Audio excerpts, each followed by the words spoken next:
ஏக்கோ எங்க போறியோ? சும்மா டீ ரைஸும் கடை வரேன். மண்ணெண்ணெய் குடிக்கணும் அக்காவுக்கு. ஓ, அது சுவானிக்கு ரிசல்ட் வந்துல்ல. ஒரு வார்த்தை இவ்வளவு மார்க்குன்னு சொல்லலையே. சுபின் சொல்லிதான் அறிஞ்சேன். செல்லாக்கு என்ன டீ இருக்கு? அவன் என்னத்தை செண்டம் எடுத்தாளா இல்ல டிஸ்ட்ராக்ட் பட்ஸ் எடுத்தாளா? அது சுபின் பையனோட குறவு. அதுதான் என்ன சங்கடம் தாங்க முடியலப்பா. நீங்க இப்படி பொறாமப்பட வேண்டிய அவசியம் இல்லையே. அப்படிப்பட்ட ஆளும் கிடையாது. இப்ப தோக்காடு ஓட்டி நான் பொறாமப்படல. வேற யாரும் இவளோட கூடுதல் எடுத்தாவோ. அந்த சுபின் பையில அப்பா படிச்சவன் செய்யாத அங்க எங்கன்னு லோனாலே கேஸ். இந்த பைய பாத்தியா ஏதோ விட்டு கிட்டு ஏதோ அடிச்சான் போல. என்னாலும் உலகத்தை செல்லாதுல்லப்பா. சரி விடுங்க பயல்களுக்கு. இந்த காலத்துல நல்லா படிச்சதுக்கு மார்க் குறைவாகிட்டான். அறவை படிச்சாதவர்களுக்கு கூடுதல் கிட்டான். அத்தானே உலகம். சுவானி ഒരുപാട് പഠിച്ച് തള്ളിയതാ. നമുക്കില്ല தெரியும். இவ்வளவு கிட்டுனதே புண்ணியம் இல்ல. யாரும் வேணும்னா இவிய மட்டும் என்ன விதிவிலக்க எல்லாரும் போலதான்.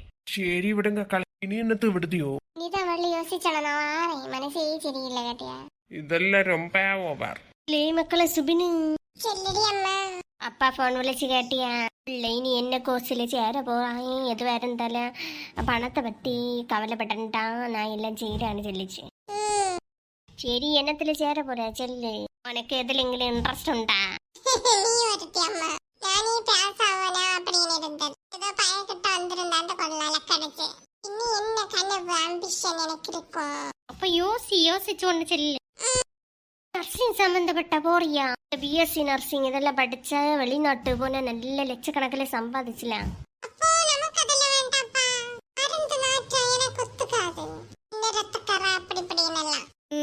அதெல்லாம் செட்டில் ஆகல நல்லா. லட்சக்கணக்கில் கொட்டி கிட்டதுன்னு பிடிச்சாட்டால போக முடியுமா? இல்லையா அது செல்லு ஒண்ணு. அது இப்போ போக்கு கேஸ் ஆச்சு. இந்திய பிசு மாதிரி ஒரு சமயம் அழிஞ்சு எல்லாம் படிச்சதுவா. அதனால இப்போ வேலை வாய்ப்பே குறவுதான்.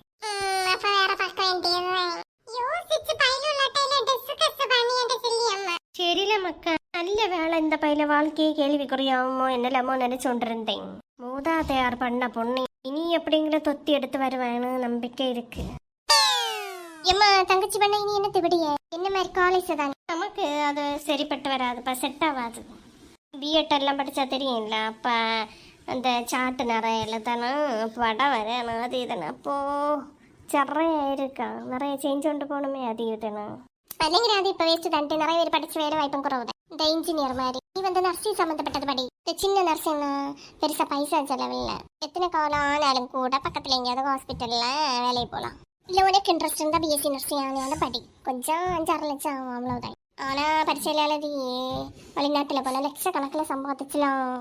ஆனால் ஒன்னால அதெல்லாம் முடியுமான்னு தெரியலட்டி. நல்ல நாலேஜ் உள்ள பிள்ளைய தான் அதெல்லாம் படிப்பேன். எல்லாத்தையும் படிச்சா சும்மா எங்கேயாவது கிட்ட எங்கெങ്കിലും சும்மா நார்மல் சம்பளத்தை போல நல்ல நாலேஜ் உள்ளதோ தான் பரிசையில் எழுதி பாஸ் ஆகி வெளியில் வேலை பார்க்கிது. இந்த குட்டிக்கெல்லாம் அது சரிப்பட்டு வராது. லட்சக்கணக்கில் நம்ம கொட்டிடிக்கிறது தான் மிச்சம். 2 வருஷம் கோர்ஸுகளையும் போட்டு ஸ்டாஃப் நர்சிங் ஏதாங்கிற ஏன்னா அதுவே மதிப்பா. போறனோ இல்லையோ படிச்சேதான் சாரா 2 வருஷத்தோட டக்குன்னு நாள் போமே. அட்டி தானே விளங்கணும் உள்ளதா. எக்கா கீத்தால காணலியேன்னு நினைச்சு அப்போ குத்தி குத்தி செல்வாளே. வா கீதா. சுபினி நீ என்னது போறாய் படிச்சது? தெரியலையே அக்கா, நல்ல மார்க் ஆச்சு. அதனால நல்ல ஒரு கோர்ஸுக்கு தான் படிச்சானே சொல்லிட்டு இவனுக்கு அப்பா சொல்லிச்சு. சோனி எடுத்து போறான். அவளும் கிட்டத்தட்ட இவனே மார்க் ஆச்சு. இன்னும் என்ன கொஞ்சம் குறாவு. நானும் அவளுக்கு 500 மேல வரையணும்னு நினைச்சேன். படிப்புல கொஞ்சம் மக்கு போல இல்ல சோனி. இவன் பின்ன புக்கும் கையுமாலே மாட்டான். இருந்தாலும் எப்படி இவ்வளவு மார்க் கிட்டுச்சோ. பயிலுகளுக்கெல்லாம் நல்ல அறிவு உண்டுன்னு சொல்லுவேன். அது இப்போ உண்மை ஆயிடுச்சு பாத்தியலாம். வேலை விட்டு கிட்டு அதெல்லாம் அவளுக்கு தெரியும். இருந்தாலும் இப்போ மாத்தடிச்சு அது வெளியில. இனி எதெങ്കിലും செல்ல போனா அது எதனை பலம்பாமட்டாத இருப்பாடியே. இந்த பைக்கு வந்து அவளை படிக்கலாம் ஆனாலும் கூட நல்ல அறிவு இருக்கும். கொஞ்சம் லைட்டா வசிச்சாலே நல்லா புரியும். அப்படிதான் சுப்னி வந்து தேறிட்டேன் போல. என்ஜினியரை விடுதியல சேச்சா அதெல்லாம் இல்ல. அதெல்லாம் மலிஞ்சு போச்சுல்ல. வேலை வாய்ப்பு குறவு. பிஎஸ்சி நர்சிங் விட்டா கொள்ளலாம். லட்சக்கணக்கில் சம்பாதிச்சல வெளிநாட்டுல இருக்கம்போ. பயிலுக்கான தாலிப்பிரியம் குறவு போல. ரத்தக்கார நாட்டம் கீட்ட நிலைமை கிளம்பியேன். வேற ஏதாவது ட்ரை பண்ணணும். நான் வந்து ஸ்டாஃப் நர்சிங் அதை போவேன். அது 2 வருஷம் கோர்ஸ் ஆச்சு. பெருசா சொல்ற அளவுக்கு படிப்பு இல்லையா அது. பொம்பளை பிள்ளைக்கு பெருசா படிச்சு எதுக்கு கேட்டா அடுக்கலையில இருக்கப்படாதானே. இது பெருசா செலவும். அது ஒருவேளை டீச்சர் வேலையை போனோம் நினைச்சாலும் கிட்ட எதுங்கிட்ட ஆஸ்பத்திரியில சேரலாம். வீட்டு செலவுக்கு ஆச்சு. பசங்களுக்கு அப்படி இருக்க முடியாதுல்ல. அவனை கப்பல்ல சேர சொல்லுங்க. ஷிப்பில் வேலை பார்க்கிது, நல்ல சம்பளம் கிட்ட. பின்ன இப்படி நாட்டிங்கிட்ட ஆன்லைன்ல அப்படியே 6 மாசத்து வரைக்கும் வரலாம். நிறைய படிக்க சொல்லு. அது படிப்பேன்னா தான் நல்ல படிப்பேன்.